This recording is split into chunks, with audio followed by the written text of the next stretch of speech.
How do you always stay so positive? I think you've got to look to the future, right? I think this with everything. Everything has proven over time that it gets better. You look at the wonderful things that we've created in this world, the big cities that we've built as humanity and how we've progressed along. And at the end of the day, everything does get better. Everything always improves. And so I think when you're down in the dumps, you've just got to look to some of those signals and something that might be really reflective for you. Like I think sometimes that I haven't really done that much with my life. And then it's like, maybe I have done something with my life. And I just read a great quote today and it was like, think of yourself 5 years ago and how proud they would be of you today. And then you're like, what was I doing 5 years ago? Oh yeah, I've done a lot since then. Stop being so hard on yourself, guys. 100%. This is episode 140.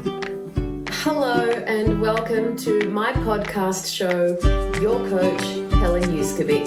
This is the Smart Chat series. This is an episode where I chat to an expert or a thought leader from around the world on a certain topic. So there's a Mr. Gay world that I'm going to. That's so exciting. Are you nervous? Yeah, a little bit. Well, I say a little bit, but a lot. Can you share like what it entails? Like what do you have to do? Do you have to do a catwalk runway? Yeah, in Australia, and this is why it's called Mr. Gay Pride Australia, not Mr. Gay Australia, is that we're really issues-based. So it's really about taking on that issue and championing, like I mentioned before. But when we go to Mr. Gay World, it is a little bit more beauty pageanty. So there is sort of elements of like a swimwear like shoot. There's a whole heap of photo shoots. I get dragged away every 5 minutes to go have a photo shoot and that sort of thing. Obviously, having an issue and championing an issue. So I'll be able to stand on a platform of ending homophobia and biphobia and transphobia in sport, but then trying to translate that to a global scale instead of just in Australia. But yeah, a little bit more beauty pageanty. That's so exciting. So you're going to have photos. Yes, lots of photos. OMG. So do you have like a whole workout schedule, food schedule in the pipeline at the moment? Or are you just like, whatever? A little bit. I go through days. I saw Mr. Gay Italy the other day and I was like, that's it, I can't eat for 2 weeks. Oh, no. What did he look like? Helen, you're gobsmacked. My next husband that won't ever be my husband. That's so funny. I was saying to one of the other members the other day, I was like, look, I can't compete on that level with this guy on his aesthetics. He's like, what are you talking about? You're a good looking boy, Dion. And then I showed the photo and she was like, oh my God. Do you know what? Yeah, it's true. You're so magnetic, your personality, and just you radiate, I don't know, you're just magnetic. So people are just drawn to you through energy. So someone can look aesthetically pleasing, but you're the type of person that will actually leave an impact on someone's heart. Thank you. You're so welcome. All right, stop getting off course, Helen. Dion, I love talking to Dion. I'll bring him back if you guys love him as much as I do. What advice, Dion, do you have for parents that are listening now with a rainbow child or potentially knowing that they have a rainbow child and how best to support them? Because I've heard from many people that they don't tell their parents straight away because, one, they're so confused with what's going on. They feel shame and they just don't feel safe to express like what's going on. So how can parents best support their children? Go And all of that is like 100% true. And I always think that, first of all, I want to like hand a manual to everyone and say like, it'd be great to just go, here's the manual, read the manual and you'll go through. But every single child's experience is going to be different. And particularly then you look at like the spectrum and the broad spectrum of the rainbow. And depending on what they're going through, then they're going to need different levels of support from you. But the key thing that I always think about is to make sure you make it about the child first. So a lot of parents will go into, they will start to have a bit of shame because they'll think that they've done something to make their child, this way. And it's just not true. Someone recently came out to me that wasn't probably in the child spectrum and they'd been experimenting for a year or so. And they said to me, oh, Dion, look, I'm really, really sorry. You are the person I should have told when it first happened. And I wanted to tell you. And I was like, don't make this this isn't about me. This is about you. And when you feel comfortable and when you've got all your ducks in a row, like they felt like they needed to, tell family family first and then tell their friendship group and that sort of thing.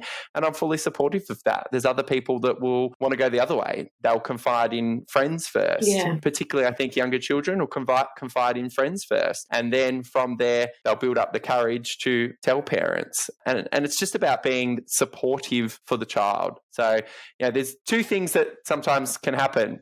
The parent takes on all this shame and then thinks that they've done something, and that's not the case. And then they make it becomes a little bit more about the parent than it does the child. And then that's not a good experience for the child, because the child, as we said before, the child's confused. Their body's probably changing. There's all these things changing. They don't know who they are. And then you add this layer of complexity on top of them, and it's scary. They're coming to their parent and they've heard stories of kids being kicked out on the street when they were 15 because their parents don't accept them for who they are. And that's literally what that child's feeling at that stage is, am I going to have a home to go to? That's one of the things that I even thought with. And I knew that my mum would be okay with it. And I also thought that dad would be okay with it. And I'd heard mum say things that dad had said to other people that, made me feel a little bit more comfortable. But in that moment, you never know when you're telling someone, particularly this is something that goes to the core of who you are. When you're telling someone, hey, I actually think that I might be gay, or I might be a lesbian, or, I was born with male genitalia, but now I feel more like that I'm female and I feel like I'm transgender. These are really scary conversations for a child to have with an adult. And then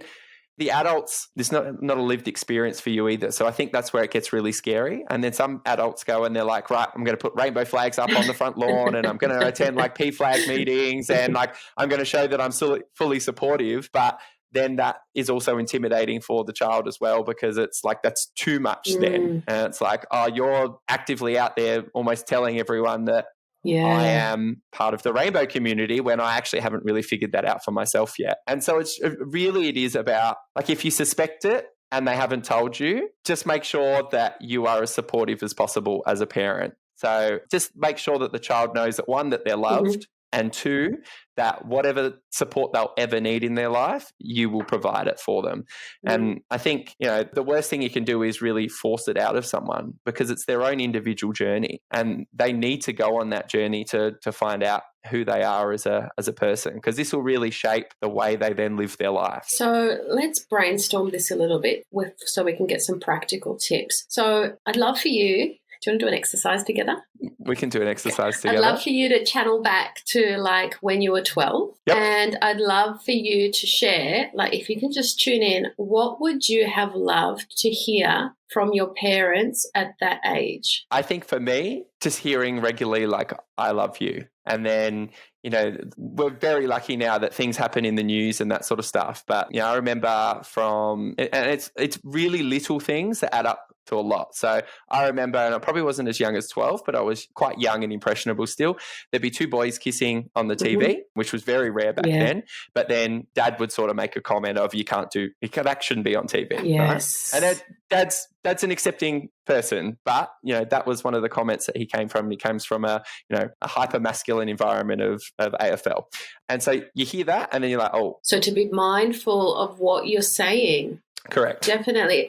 And just the small comments you make. Interesting. All right, cool. Thanks, Dion. So for parents that are listening that have adolescents, what are some indicators that the child might be hiding something or feeling confused about their sexuality? What can they look out for just to prevent this confusion for the next 4 years before they realize? I think as soon as a child starts to become a little bit reclusive to themselves and they don't share things, that's when you know that they're confused about something, or they're definitely trying to hide something within themselves. So I know that I didn't, discuss this side of my life with my parents whatsoever.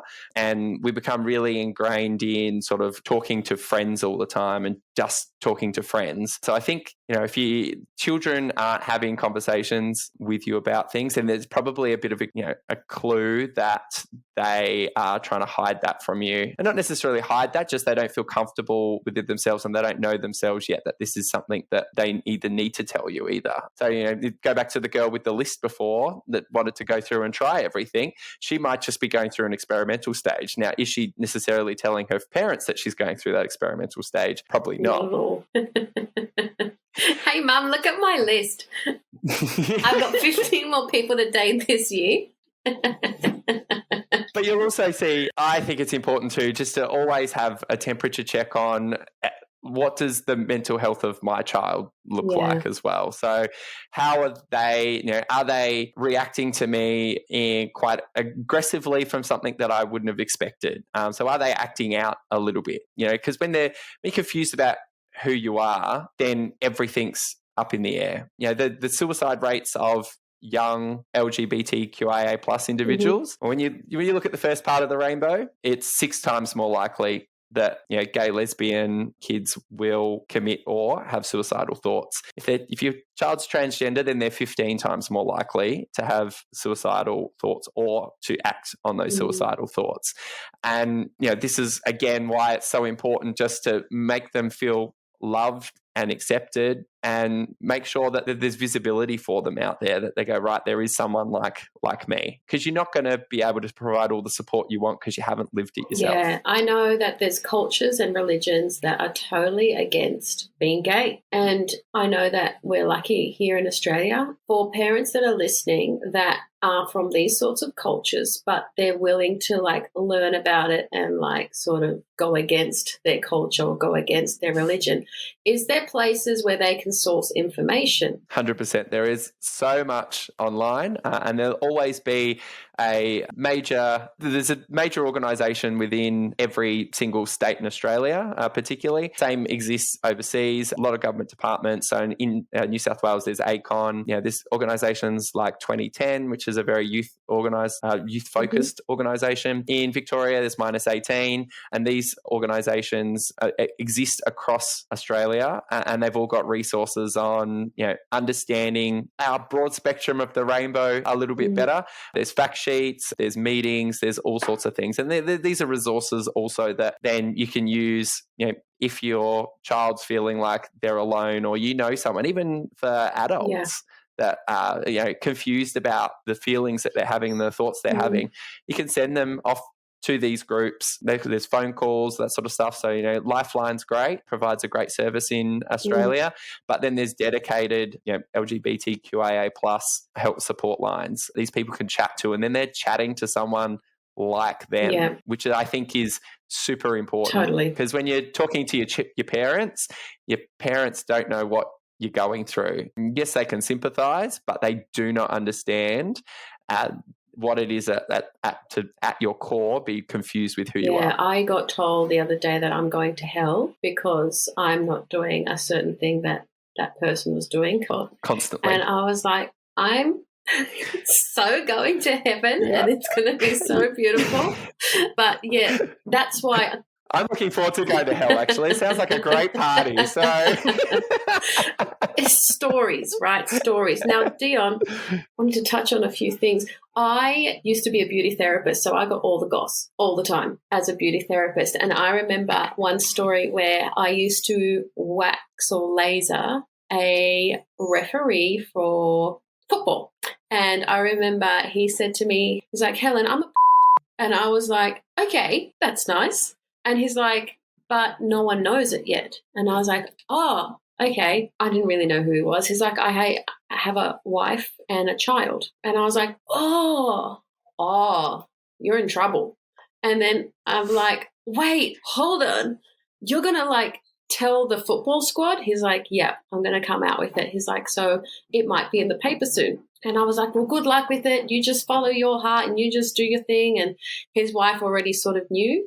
So they had already spoken about it. He had already told his son. And then, yes, the next week it was in the papers. And I was like, oh, he did it. And then I messaged him and I'm like, well done. And then he didn't know whether he was going to lose his job. He didn't know whether he was going to be ostracized.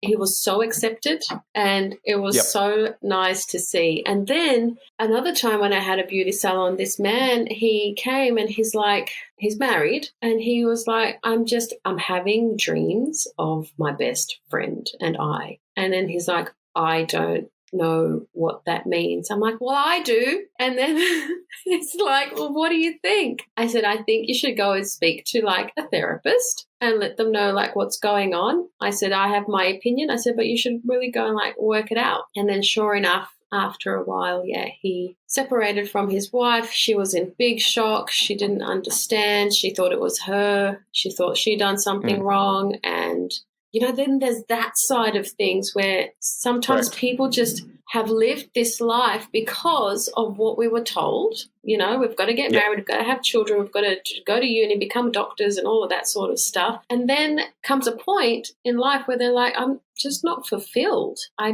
Something is missing. And so, this is just a discussion that I have had from early 2000s, Dion. Yep. And you can see people, particularly around the job, and I think the football referee and that sort of stuff, you look at those environments, you look at how hyper-masculine they are, and you hear all these stories about, and this is one of the passions that I have around AFL and in this space is because you hear the stories of what happens in the change rooms and, boys will be boys and all of that sort of talk, and you go, well, this is not an environment that's very conducive to who I am and my community. And then you think well, people are going to have a real problem with this, and there's going to, the two are going to butt heads. Imagine having to tell someone and tell the world something that you then could potentially also lose your job for. I mean, there's not too many things that people can think of that you would, apart from being locked up and locked up in jail somewhere for doing something awful, but for being your true self, there's not a lot of things that you can potentially lose loved ones, your closest friendships, and then also lose your employment and be on a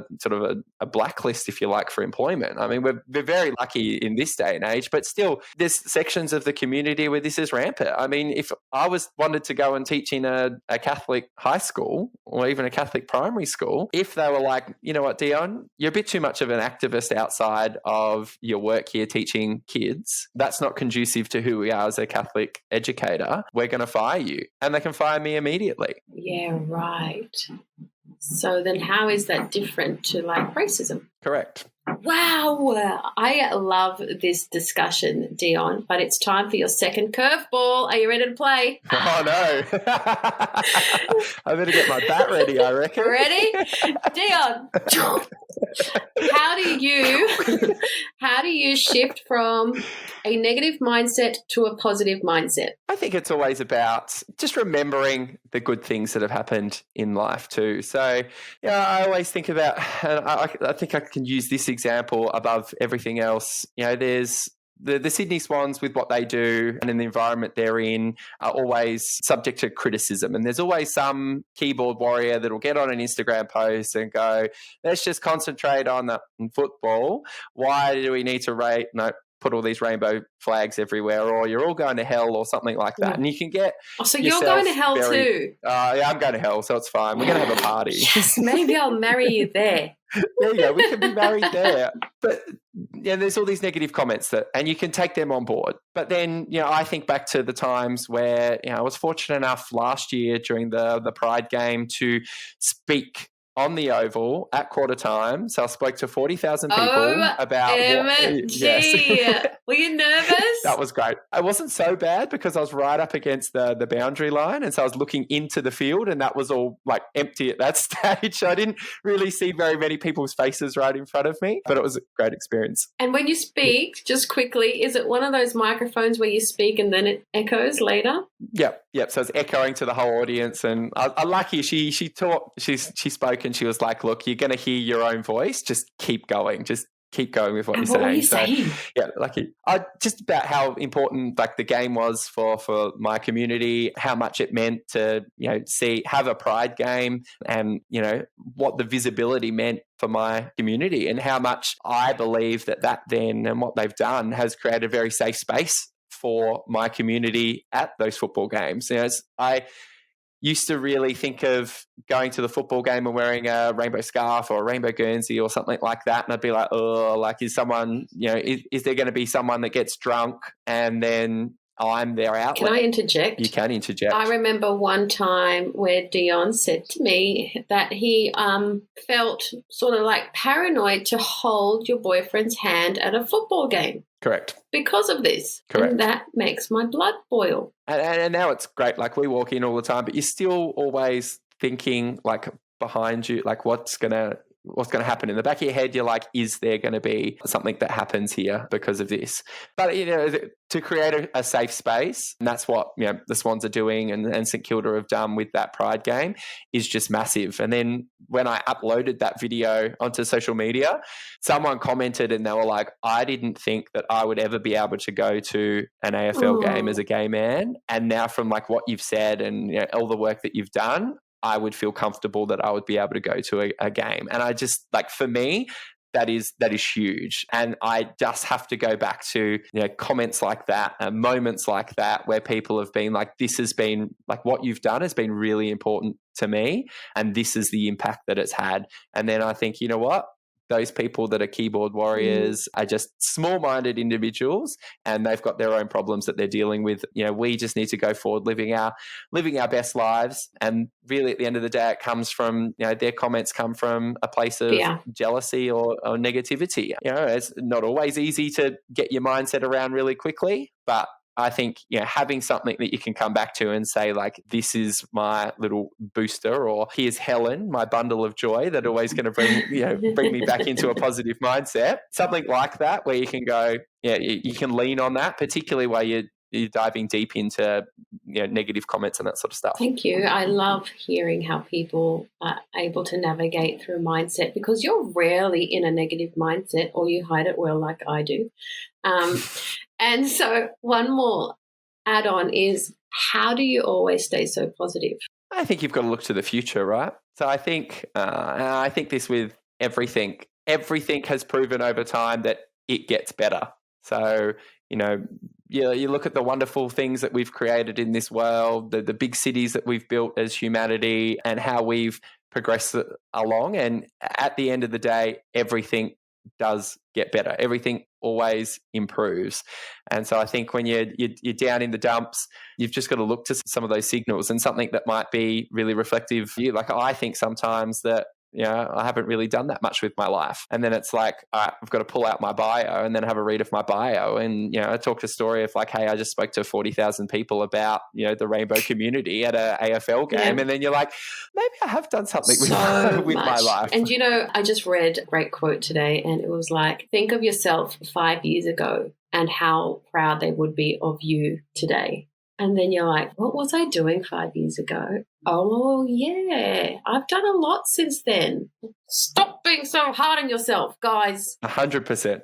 And actually, the other week I was speaking to one of my very good friends, one of my first gay friends that I ever had, and I was talking about all of this work that I was doing and all the media I was doing, and being very present about the rainbow community and being an advocate for the rainbow community. And I said, do you remember those conversations back when I was first like finding out who I was and first coming onto the scene, where I was like, do we really need to have like a pride march, and do we really need to be doing all this sort of stuff? And then I compare that to now, where I'm like, absolutely we need to be doing that. And I go, look at the growth in me as a human over that time. Like, I've got a completely different mindset to the one that I had 10, 15 years ago, because I've been able to flourish, and I've been able to grow, and I've definitely found out who I am in the scheme of things. My first experience at the Mardi Gras was as a makeup artist in 2000, and it was one of my first jobs. And it was like, you have to go and do makeup for a float. And I was like, what's a float? What am I doing? What's happening? And then I had to like do all this makeup. And I was like, wow, look at this. This is like the best event of the year.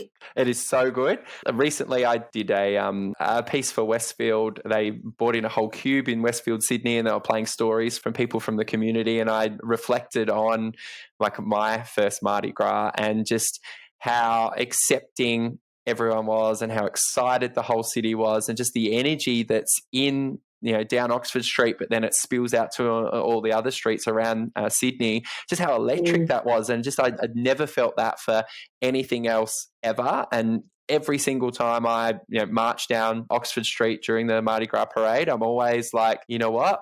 We can be whoever we want to be in this life, and it's just beautiful. Total acceptance. Like, even if you're not like gay, LGBTQIA, all of the letters, it's not me, but when I was there, like, I even felt totally accepted, because there's times where I feel alone, and it's just like, it's just such a beautiful space. So beautiful. Dion, what advice would you give to, if there's rainbow kiddies listening, what advice would you like to pass on with what you've experienced in life and what you've educated yourself on to a child that might be listening that is a little bit confused at this stage? I always think, like, I would have loved for myself to have dived into those feelings and emotions more. So I think that I dismiss them because of, societal norms.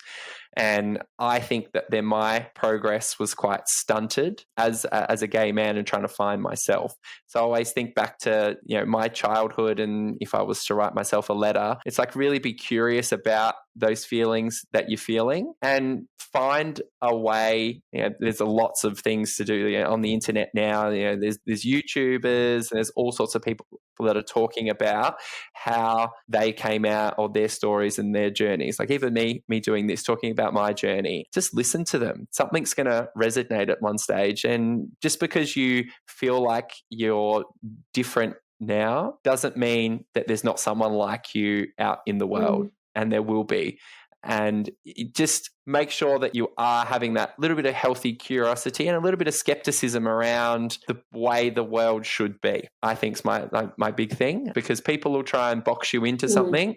And if you don't feel that that's you, then just explore that a little bit. And it's not nothing that you need to then go and upend your whole life about, but just explore it. And what about those children that do not have, in their eyes, maybe supportive parents, or they have no idea how to approach this situation and they want to? What advice do you have if someone's listening right now? There are so many groups out there that will support you. So the worst thing is to feel like you are alone, and we need to get you to stop feeling like you're alone and picking up the phone. Like I said before, even if it's like someone like Lifeline in Australia, this Qlife as well is a great organisation that really focuses on connecting LGBTQIA plus youth with counsellors. You got it again?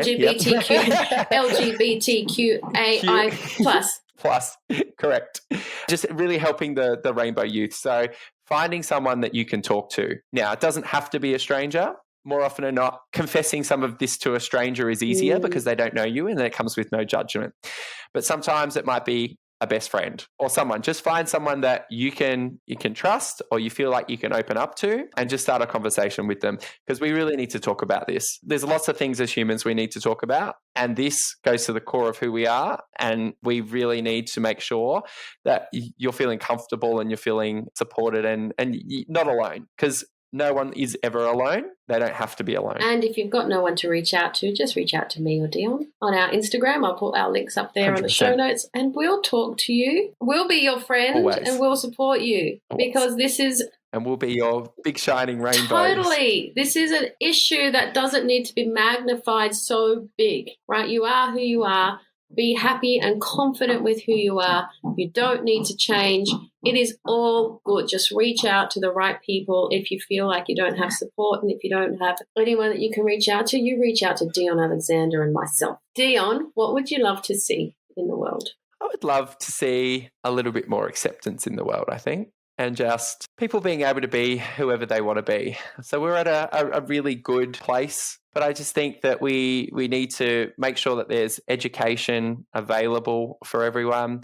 And that comes back to schools. So I know in New South Wales, we had the Safe Schools program, which was really came under the pretense of bullying, but also there was, sexual identity and gender identity that were in the Safer Schools program, and just educating people on, hey, if you're experiencing this, if you're confused about your gender, or you're confused about your sexuality, and you think you might be attracted to a boy instead of a girl, or you think you might be attracted to, someone that identifies as a male yet they were born with female genitalia, then that is perfectly fine. That is normal. It really, really upsets me that there's conservatives that go in and then try and make this seem like it's the Rainbow Warriors and the Rainbow Army coming and they're trying to change kids. And that's not what any of this is about. this is always been about, and all the education is always about children not feeling like they're alone and children knowing that there's other people like them out there. You can't change a child that doesn't have an inclination to being a rainbow child. If they like girls, they're going to like girls. They're not going to like boys. You won't change them. Yeah, I know this. That's a whole other discussion of like, Correct. why are you gay? What happened to you? What's going on? And it's just like, yeah, I just am. And I remember working with my boss who was gay, and he told me like his story, and it was actually from when he was in kindergarten. And he's like, I just loved playing with dolls and playing with girls, and I was like Spice Girls. Like he was just so different. And then he was in this cultural house where it was against your religion to be gay, and so he felt unsafe. He was so confused. He said by the time he was like 15, he just wanted to be able to take a pill and just change how he was feeling. And it was just so sad. And it was when he was an adult, his uncle came to him and said, I know, and it's okay. What a relief. Like you've just spent your whole childhood having all of this internal chaos, and you didn't need to. But like you said, from maybe passing comments made him feel unsafe to share or to reveal. And so I think one of the key takeaways for me from today is to be really mindful about what you're saying in your household, especially if you have a child whose attitude starts to change. Yep. And you'll see it, because I would probably imagine, and like him saying he wanted to take a pill and make it all go away, then that just reeks of drug abuse, alcohol abuse, which is, again, we talk about the mental health of my community and I talk about the suicide rates of the youth, but that is all linked then to drug and alcohol abuse. And unfortunately, drug and alcohol abuse is rife in the community because, you're talking about a grown man that's gone through all his childhood, the best part of his, life as a young adult, and still hasn't been able to deal with this because he hasn't felt like he's in a safe enough space to be able to deal with it. So I bet that he probably, there was probably drug or alcohol abuse associated with his time as a young adult. I don't know. I can't remember. Maybe I don't want to say. I don't know. I can't remember exactly. But yes, you're right. And people just want to escape somehow. Just like with any mental health issues, concerns that people go through.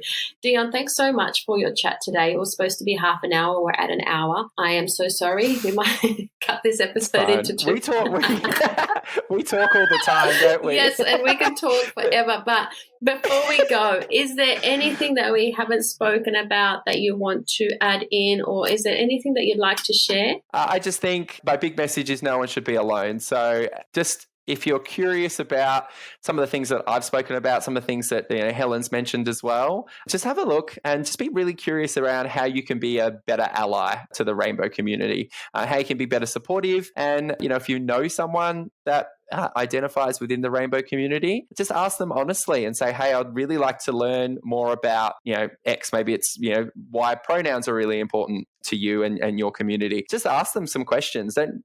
Don't interrogate them, obviously, but just say, hey, I've heard this mentioned. I don't really understand it. Can you explain it to me? And then that really starts a conversation. And I think that's the really important thing, because that's when people can be educated on this sort of stuff. And that's when the acceptance happens. When you understand, you accept. When you don't understand and it's foreign, then that's when you push it away. Yeah, and just be kind to each other. And doesn't matter what viewpoints you were brought up with, you are allowed to have your own viewpoint, and you are allowed to feel the way that you feel and not have to be boxed into how you were conditioned from your family and their family and their family and their family and their family. I remember I got passed a form to sign from a church, from an auntie, that was to sign against gay marriage. And this was at a family event that was getting passed around at a family event. And I looked at it. I said, oh, I'm not signing that. And she was like, oh, Helen. And I was like, Auntie. And then she was like to my mother, and my father that were there, she's not signing this. And then my parents were just like, nothing we can do about that type of thing. And then anyway, my dad pulled me aside. He's like, Helen, just don't be rude. I said, I wasn't rude. Okay, maybe I was a little bit rude, all right. I said, it's like, whatever you want, whatever your views are, you can just have them. It's like, just don't be rude. I was like, yeah, okay, Pops, gotcha. But how terrible was that? Very. A form. It's quite bad. Yeah. From a church. Yep.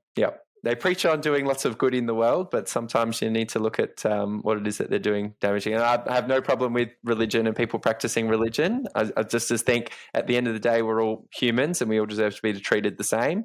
And I think that's what we should be practicing when we're looking at any sort of religion or any sort of, I like to call it just being a good human. Yeah, totally. I mean, because I just think to myself, like, no way will I sign this form at all. Like, my future children depend on me. Correct. I love you, Dion. Thank you so much for your time today. I love you too, Helen. Virtual hug. Wait, let me take a photo of us. Ready? Wait, how do I do this? I'm coming. Where do I need it? Yes, there. 1, 2, 3. I hope you enjoy the show today. Remember, you can jump on my Instagram to let me know your thoughts on my podcast show. I would love to see it. And if you have a moment, please share a 5-star review on Apple Podcasts so that we can help move the show along together. If you share a review, please send me a screenshot of it so that I can send you a thank you gift. Thank you for joining me on this week's episode. I'll see you next week for next week's episode. Bye.